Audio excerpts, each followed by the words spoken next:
অতিরিক্ত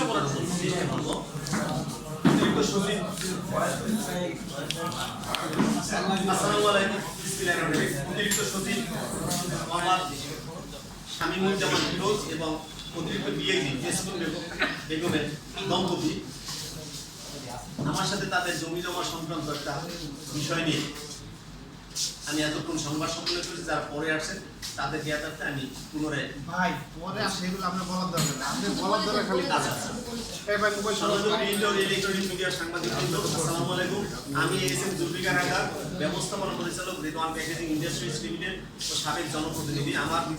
আমি আপনাদের মাঝে উপস্থিত হয়েছি সরকারের উচ্চপদস্থ কর্মকর্তার প্রতারণার বিষয়ে কথা বলার জন্য। তারা হলেন মোহাম্মদ শামীমুজ্জামান ফিরোজ, অতিরিক্ত সচিব, বর্তমান কর্মস্থল সদস্য, চট্টগ্রাম বন্দর কর্তৃপক্ষ, অপরজন জেসমিন বেগম, অতিরিক্ত ডিআইজি নৌ পুলিশ, ঢাকায় কর্মরত। তারা দুজন 20 ব্যাচের ও সম্পর্কে স্বামী স্ত্রী। শামীমুজ্জামান আমার আপন মামাতো বোনের ছেলে, সেই সুবাদে আমার সাথে তার ভালো সম্পর্ক থাকায় 2007 সালের শেষ দিকে তারা আমাকে প্রস্তাব দেন পুলিশ আনন্দ হাউজিং থেকে নির্দিষ্ট কিছু সংখ্যক পুলিশ সদস্যদের মাঝে বরাদ্দ দিবে, যার মূল্য 10 লক্ষ টাকা।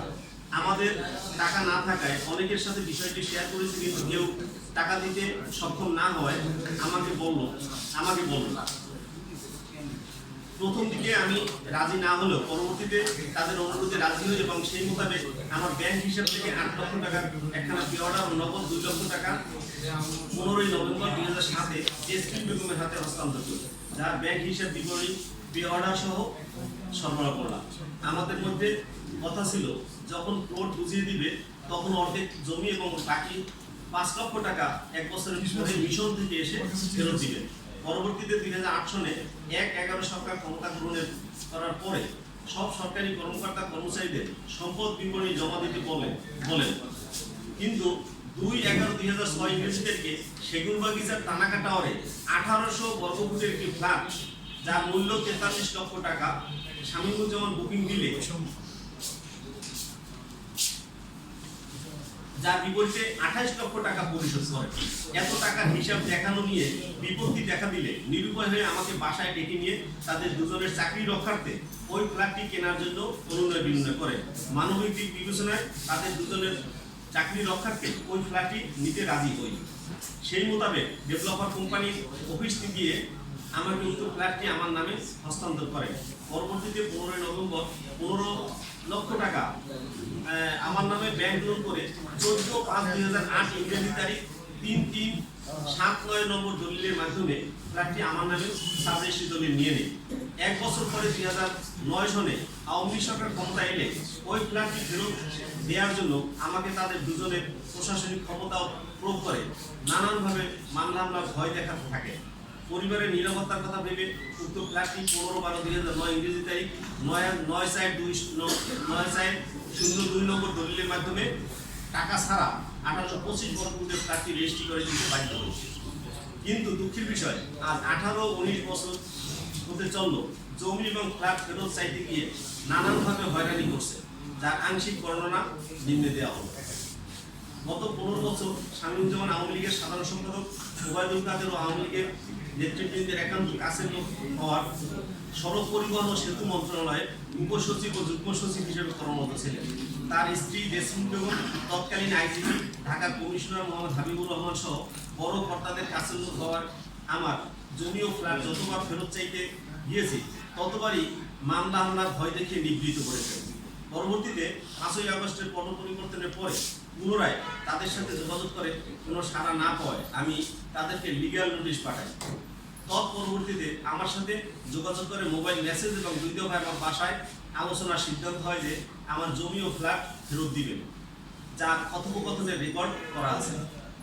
পরবর্তীতে আবার আলোচনা থেমে গেলে আমি নিরুপায় হয়ে গত 9/12/2024 ইংরেজি তারিখে প্রধান উপদেষ্টা, তৎকালীন চেয়ারম্যান দুর্নীতি দমন কমিশন, স্বরাষ্ট্র সচিব আইজিপি মহোদয়, ডিআইজি এডমিন এবং আনন্দ হাউজিং এর চেয়ারম্যান ও এমডি মহোদয়ের অভিযোগ দাখিল করি। উল্লেখ্য, ডিআইজি মহোদয় দপ্তর থেকে 2 দফায় তদন্ত করা হয়, কিন্তু সমস্ত ডকুমেন্ট উপস্থাপন করা সত্ত্বেও তাদের টাকা ও ক্ষমতার জোরে আমার বিপক্ষে প্রতিবেদন দেন, যা হাস্যকর।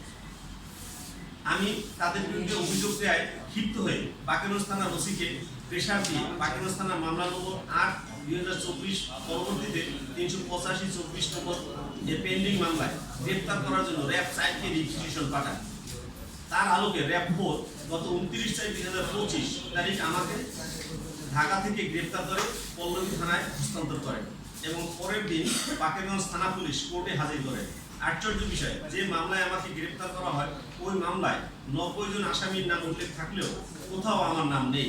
মামলার বাদী ৩০০ টাকার স্ট্যাম্পে এফিডেভিট করে হলফনামা দিয়েছেন আমি তার দায়বিরুদ্ধ ৩৮৫/২৪ নম্বর মামলার আসামি নই। পরবর্তীতে আমি জেলে থাকা অবস্থায় আরও ৩টি পেন্ডিং মামলায় এজাহারে আসামি না থাকা সত্ত্বেও বাকেরগঞ্জ থানার ওসিকে প্রেসার দিয়ে সোনারের দেখানোর ব্যবস্থা করেন। উপরন্তু ওই সব মামলার বাদীরাও একইভাবে আমাকে লিখিত দিয়েছেন আমি তাদের মামলার আসামি নই। এই মামলায় আমার যাতে জামিন না হয় সেই জন্য শামীমুজ্জামান তার ছোট ভাই advocate Mohammad Salauddin Ripon, advocate Mohammad Foyez Imam Rocky Barishal কোর্টে সশরীরে গিয়ে তদবির করেন, যার অপরূপ প্রমাণ আমার কাছে আছে প্রয়োজন উপস্থাপন। বর্তমানে ওই মামলাগুলি আমি জামিনে আছি। তারা এখানেই ক্ষান্ত হননি। শামীমুজ্জামানের ছোট ভাই অ্যাডভোকেট মোহাম্মদ সালাউদ্দিন রিপন ঢাকা জজ কোর্টে একজন অ্যাডভোকেট থাকাকালীন পাট্টা থানা ও মোহাম্মদপুর থানা এরিয়ায় সেখানে আরও 2টি হত্যা মামলায় আমাকে সহ আমার সাক্ষী মোহাম্মদ নাসিরউদ্দিন খোকনকে অন্তর্ভুক্ত করে, যার নম্বর ৩১/৮৬/৬২ তারিখ ১০/৯/২০২৫ ইংরেজি। আমাকে উপজেলা আওয়ামী লীগের সহসভাপতি হিসেবে অসত্য বায়োডাটা দিয়ে তৈরি করে অ্যাডভোকেট মোহাম্মদ সালাউদ্দিন রিপন সশরীরে থানায় গিয়ে অ্যারেস্ট করার জন্য চেষ্টা করেন।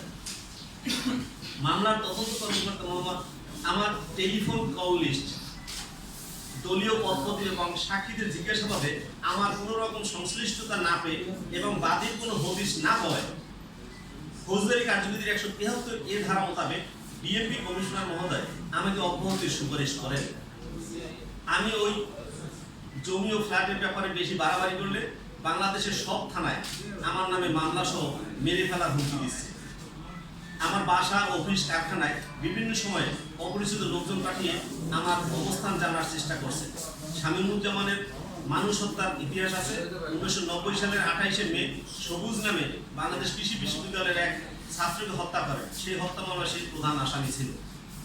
একজন হত্যা মামলার আসামি কিভাবে বিসিএস কর্মকর্তা হন সরকার বাহাদুর খতিয়ে দেখলেন। পাশাপাশি আমাকে যদি হত্যা সহ কোনো রকম আঘাত করা হয় তার সমস্ত দায়ভার মোহাম্মদ শামীমুজ্জামান ফিরোজ, জেসমিন বেগম, অ্যাডভোকেট মোহাম্মদ সালাউদ্দিন রিপন, অ্যাডভোকেট মোহাম্মদ ফয়েজ ইমাম রকি, মোহাম্মদ কবির খান ও জেসমিন বেগমের আপন ছোট ভাই মোহাম্মদ শাহিন পুলিশ কর্মকর্তা দায়ী থাকবেন। বিষয়টি আপনাদের মাধ্যমে জাতিকে জানিয়ে রাখলাম। তথাপিও আমার সংশ্লিষ্ট থানায় আমি সাধারণ ডায়েরি করে জানিয়ে রেখেছি। জনাব শামীমুজ্জামান ফিরোজ ও জেসমিন বেগমের আমার ফ্ল্যাট ও জমির বাহিরেও নামে বেনামে 100 কোটি টাকার সম্পদ রয়েছে, যা দেখলে মানুষ শিউরে উঠবে। সম্পদের হিসাব বিবরণী 30 আকারে সংযুক্ত করা হলো। দুজন সরকারি কর্মকর্তা কিভাবে এত সম্পত্তির মালিক হলেন বিষয়টি খতিয়ে দেখার জন্য এনবিআর চেয়ারম্যানকে অনুরোধ করছি। পাশাপাশি আমার কাগজপত্র যাচাই করে আমার জমি ও ফ্ল্যাটটি আমাকে হস্তান্তর করার প্রয়োজনীয় ব্যবস্থা গ্রহণ করবে আপনাদের মাধ্যমে সরকার বাহাদুরকে বিনয়ের সহিত অনুরোধ করছি। উল্লেখ্য, এই বিষয়ে পুনরায় গত 4/5/2026 ইংরেজি তারিখে ইন্সপেক্টর জেনারেল পুলিশ মহোদয়, সচিব ও মহাপরিচালক দুর্নীতি দমন কমিশন বরাবর অভিযোগ দাখিল করেছে। তারা দুজন বড় কর্মকর্তা হওয়ায় উক্ত বিষয়টি আমলে নিচ্ছে না। উল্লেখিত অভিযোগের আলোকে ইন্সপেক্টর জেনারেল এনবিআর চেয়ারম্যান ও দুর্নীতি দমন কমিশনকে তদন্ত করে প্রয়োজনীয় ব্যবস্থা নেওয়ার জন্য বিনয়ের সহিত অনুরোধ করছি। জনাব শামীমুজ্জামান ফিরোজ ও জেসমিন বেগম বিগত ফেসিস সরকারের কাছের লোক হওয়ার সত্ত্বেও প্রমোশন সহ ভালো পোস্টিংয়ে আছে। দেশ নেত্রী খালেদা জিয়াকে অ্যারেস্ট করে জেসমিন বেগম গর্বের সহিত বলতেন, খালেদা জিয়াকে টেনে হিস্ট্রি বের করে এনেছি। নেত্রীর মাইনর রোডের বাসা খালি করার ক্ষেত্রে তার ভূমিকা ছিল। খালেদা জিয়া গ্রেপ্তার ও বাড়ি থেকে বের করার সময় যারা কর্মরত ছিল তারা সবাই শাস্তি পেলেও জেসমিন বেগম বহাল তবিয়তে আছেন।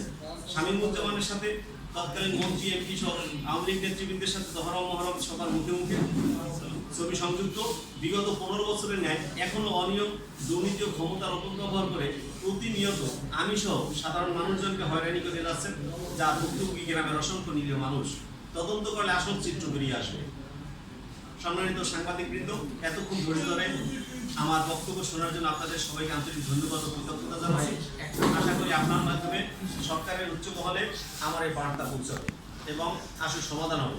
আপনাদেরকে আবারও ধন্যবাদ ও কৃতজ্ঞতা জানাই শেষ করছি। আল্লাহ হাফেজ। ভাই একটা লাইনে বুঝতে পারেন আপনাদেরকে কে হুমকি দিচ্ছে অতিরিক্ত সচিব নাকি ওনার ওয়াইফ মানে এটা একটু না সচিব সাহেব, ওনার জেসমিন বেগম, ওনার ভাই সালাউদ্দিন রিপন, ফয়েজ ইমাম, রকি, ওদের পরিবারের সবাই ওনাদের কিছু সাঙ্গপাঙ্গ আছে, লোকজন আছে, তাদের মাধ্যমে টেলিফোনে দিচ্ছে। টেলিফোনে আমাদের সাক্ষী আছে নাসিরুদ্দিন, তাকে একবার টেলিফোনে মেরে ফেলা হুমকি দিচ্ছে এবং সে তাৎক্ষণিক জিডিও করছে।